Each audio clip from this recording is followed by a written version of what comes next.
What's going on?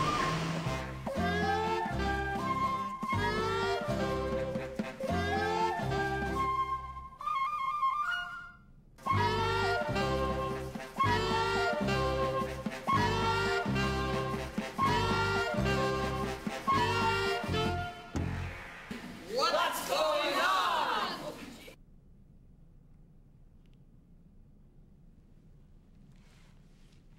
Hello, and welcome to another program of What's Going On.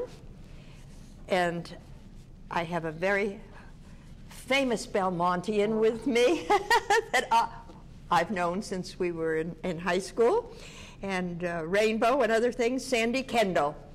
She wears many hats, one of which is music director, minister of music at First Baptist Church, Belmont.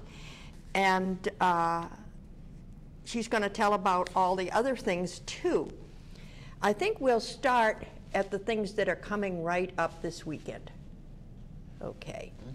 So there's two things. One, I'm speaking of for the media center right here where we are, is only on Saturday afternoon, which is the thing that is going to be where it's a fundraiser for the food pantry and so forth. So we want to be sure that everybody knows about that and drops by.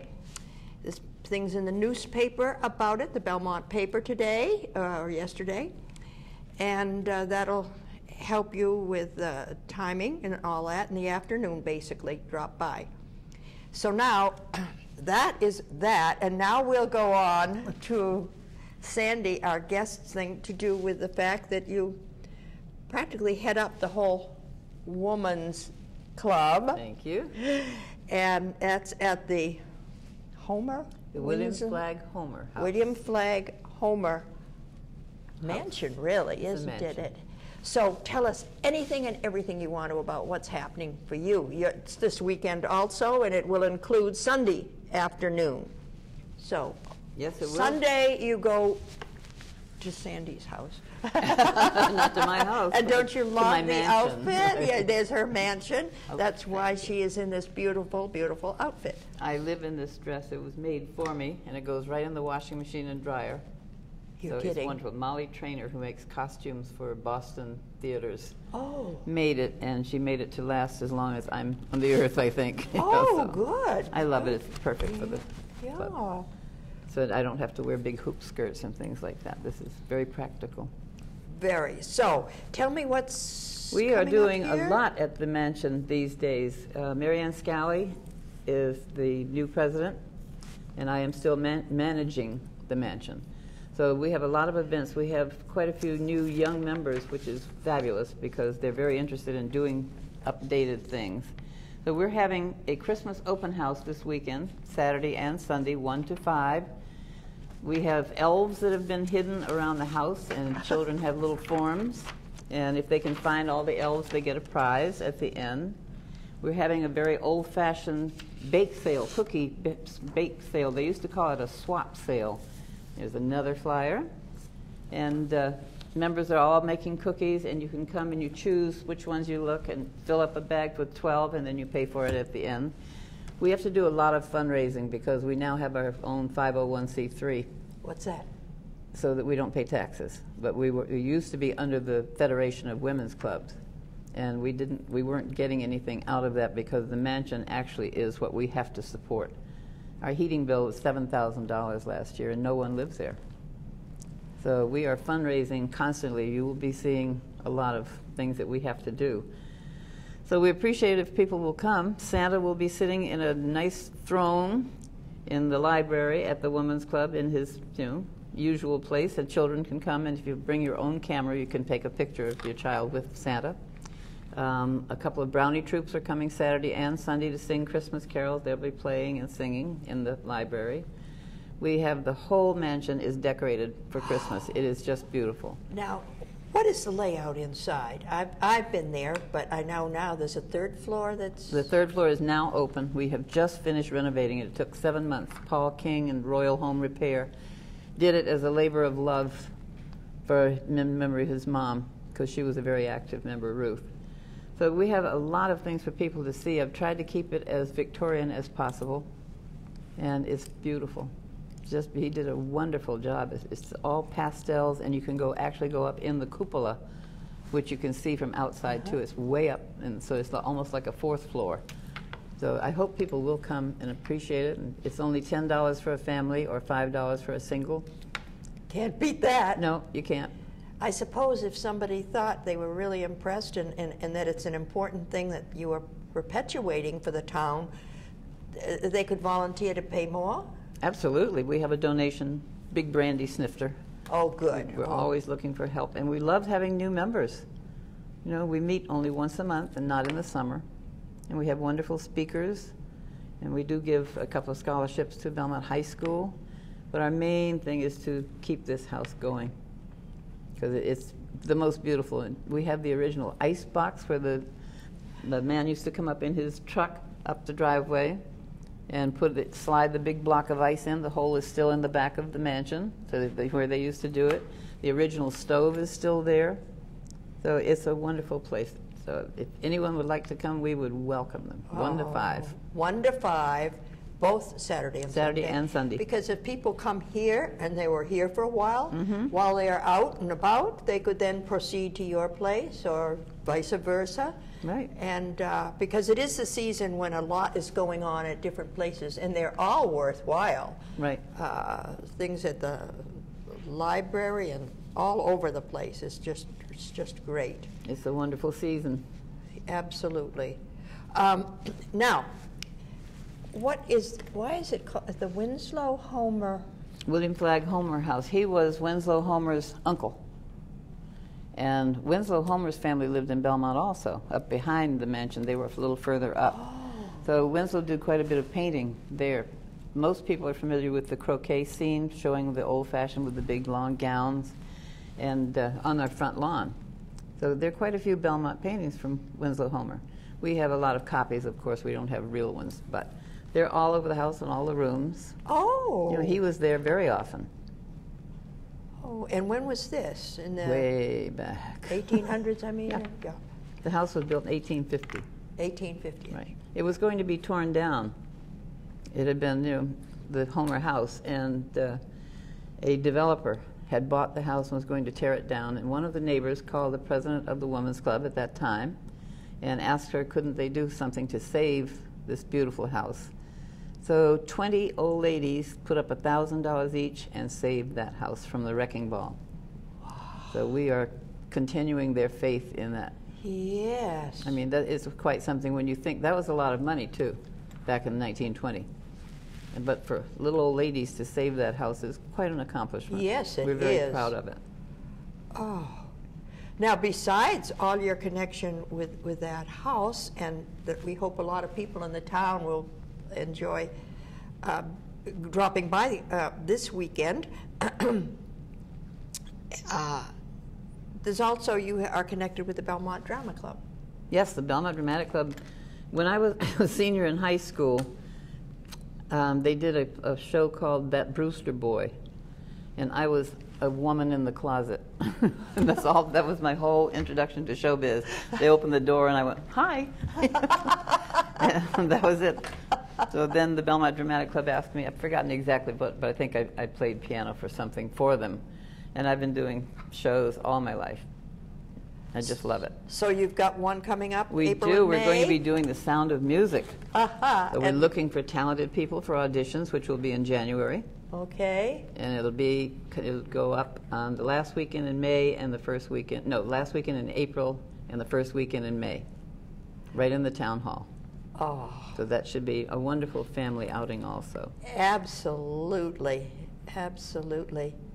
Now, tell us a little bit how you got involved in the Baptist church over there.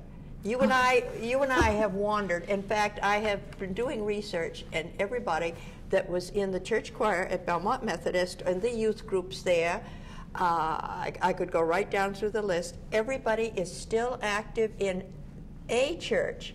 Mm-hmm. But like Mary Ann Houston with the Congregational Church down in Scituate, you know, and myself, of all things, after going Episcopalian, I became Catholic, and now everybody's just waiting for my bar mitzvah. But I'm real ecumenical. I love. Me too. I think, you know, every group has its own special contribution, and now that it's a more ecumenical era, I mean, I open the Catholic hymnal, and about 1/3 of them are by Wesley. You know, and everybody sings each other's hymns now. It's really I use a lot from the Catholic Church in my Baptist church. They're beautiful. Eagle's Wings. Oh, yes. There's some beautiful, beautiful pieces. So we all share. We just did the ecumenical Thanksgiving concert, and that was the first time we had done it at First Baptist, and I was very honored that they chose us because it was beautiful. And we have a huge church and a small congregation, so it was great to have a huge choir and the church full. It was beautiful. Oh, I wish I could have. I wasn't ready yet to be out and about walking on that knee. Right. But I think it's the first year I've missed in like 20 years. I mean, I'd never been to it, so that was, you know, an education for me. I just love it. I remember for years how Rabbi Krause was the head of the religious council, or the whatever. The pastors would get together once a month, and now it's called the religious council. And we have lay persons that are very involved and help to lead the whole thing. And then I know one of our youth directors, and youth groups always have meant a lot to you and me, started the idea of a day in Belmont where it was the youth. To have go out and clean and help and do something for the town. Right. And now that has really snowballed, and it's every year, and it's adults too, and so forth. So that's great. Well, you had asked me how I first went to First Baptist, because I'd never been in that church. I didn't even know it existed. And I can't remember her name right this minute, but one of the students that I had had over the years called me, and it must be 15 years ago now, and said, our choir directors can't be there. Could you please come play piano for us? And I said, sure, you know. And I'm still there. So they left. You know, I guess they were having marital problems, whatever it was. But anyway, I have enjoyed the Baptist church because they love music. They love it. We don't have a big choir, but we have an enthusiastic choir. And we sing a lot of old-time Baptist music and a lot of modern. It's a good combination. And then my little pit orchestra comes in for the big sing-along is this Sunday, and that's annual too. So they come in, and Nancy Tutunjan-Berger is our soloist.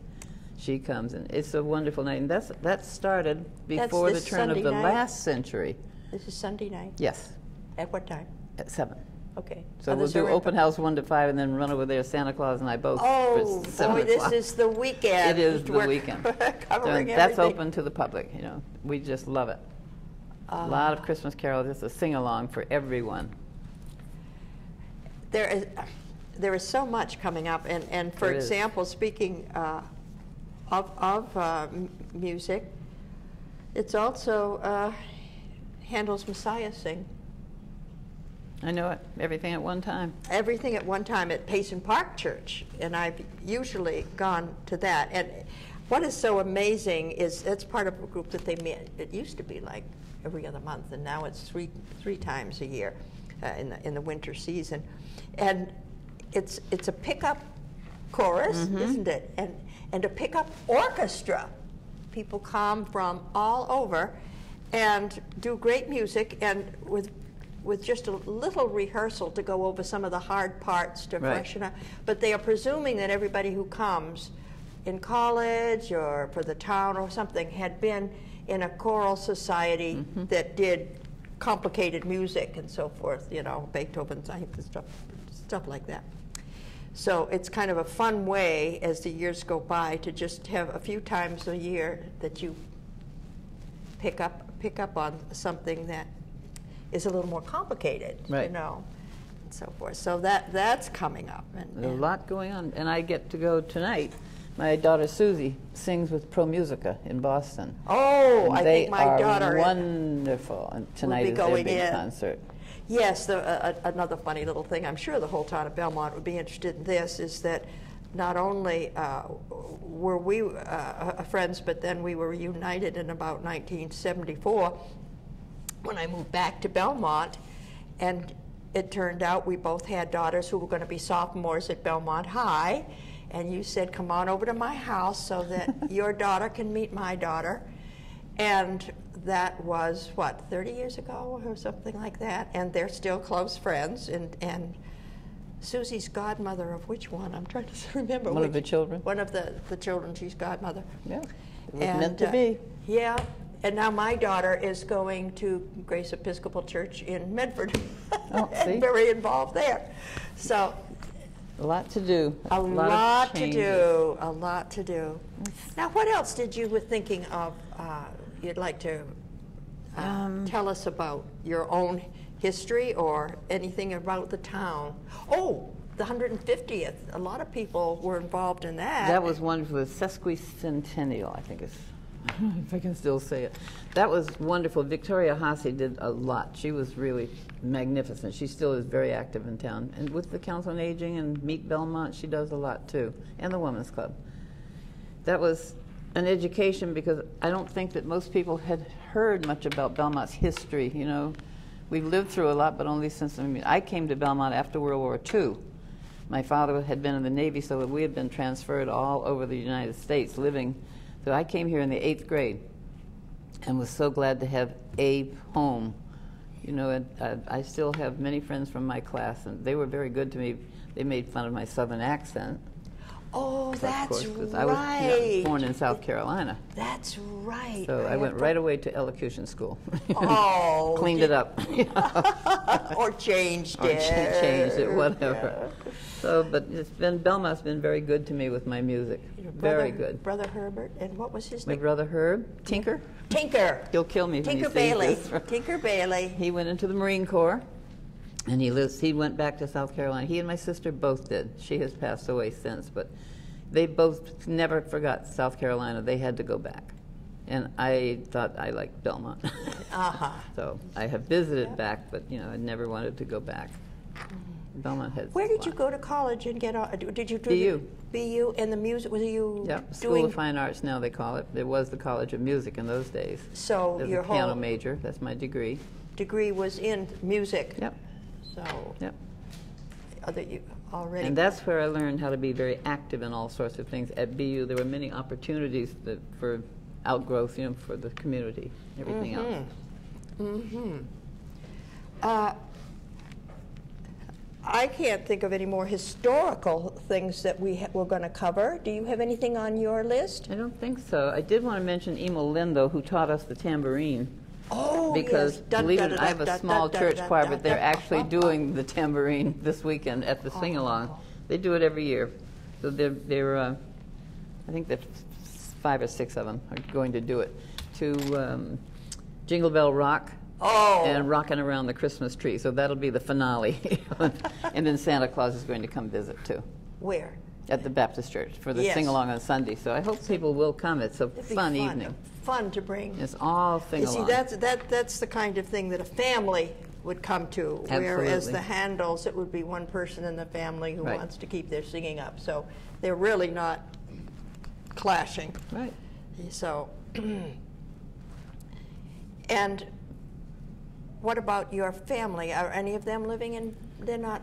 No, there's Susie my was. brother is. Oh, Susie lives in Belmont. Yeah. You know, Dee Dee is right now. She's living in our summer home up in Maine, and Cookie Jane is in Sudbury. She married Bobby Murphy, and they have 4 fabulous children. And my older grandchildren, Susie's boys, Kenny and Clarkie Freiner, whom I adore. We used to go bowling into the butterfly place, and we went everywhere when they were little. And it's just, they were right here in Belmont, and Susie was working, so I'm still very close to them. They're wonderful boys, and they're good to Clark and me. We really are. We're lucky. That is so fortunate. That It you is. really are fortunate with your grandchildren and so forth. Right. So I would like to say that I want to just quickly mention a couple of things at the Senior Center before we close. We're going to be done in just a moment. But this is the last recording we are going to do of a show, though this will show repetitively. So things that are coming up between now and New Year's, I just want to be sure to remind folks of that fabulous free concert of the Belmont Music Festival Orchestra that's coming up on December 30th at 1 p.m. Some of you perhaps saw the show where we interviewed Nathaniel Meyer and his brilliant sidekick who plays cello for a previous concert they gave last summer. And they're pulling the whole thing together again to do one on December 30th. If you want to go at 1 p.m., that's a Friday, and this would be particularly convenient for seniors, is to get there early. Usually it's standing room only. So that is very important. The other thing that I wanted to mention, I do not know if they still have room, but on Saturday, December 31st is a day trip for New Year's Eve at the Sheraton Four Points in Norwood. And if you want to know about the wonderful dinner, prime rib and so forth, and orchestra and all of that, just call the Senior Center.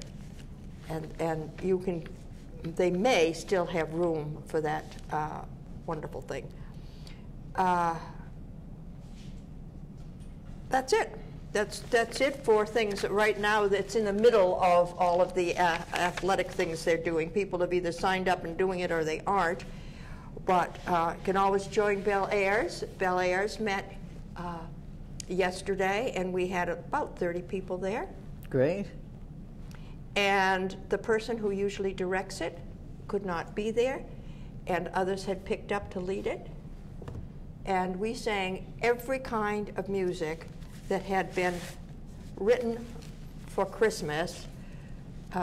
Buon Natale, Feliz Navidad, Frosty the Snowman, Oh Holy Night, Combination. Rockin' the Christmas Tree, Silent Night, Silver Bells, and we got more and more adventuresome, singing in parts and just having a wonderful time from 1:30 to 3 or so until we finally finished it all. So again, the Senior Center is a very lively place, and I always want to plug that. You can always pick up this program right at the Senior Center. They actually have some here at the Media Center too. So to finish up, I want to review this weekend. Okay. There's the occasion here tomorrow, Saturday afternoon, okay, all about fundraising, and there's all sorts of attractive things to do and eat. When you come here, to be supportive of the Belmont Food Pantry. And then also on Saturday and Sunday are the wonderful things going on with our elegant I will be wearing this dress. yeah, lady in charge. I live in it. Yeah. Yes. I hope they will come. Anyhow, it's been fun to have a reunion. Certainly is. And I am thrilled to be able to have covered you because you have done so much for Belmont. Did I miss anything that you've been doing for Belmont just before we sign off? I don't think so. So I love Belmont. You know, it gave me a wonderful home. You know, as a teenager, it was just great, and I have always felt that I should give back. So I do. Well, that's why we were delighted to have you. Just to have a very informal morning of all the ways you've been giving back. And I have to mention that Jeff Hansel and his crew I cannot believe I was on the original committee to start having this kind of television in Belmont. And now see, there's another. We had nothing before, and look what we have now. This is incredible. I give him very big kudos. Amen. So, until we see you again in the new year, this is it for What's Going On. Merry Christmas.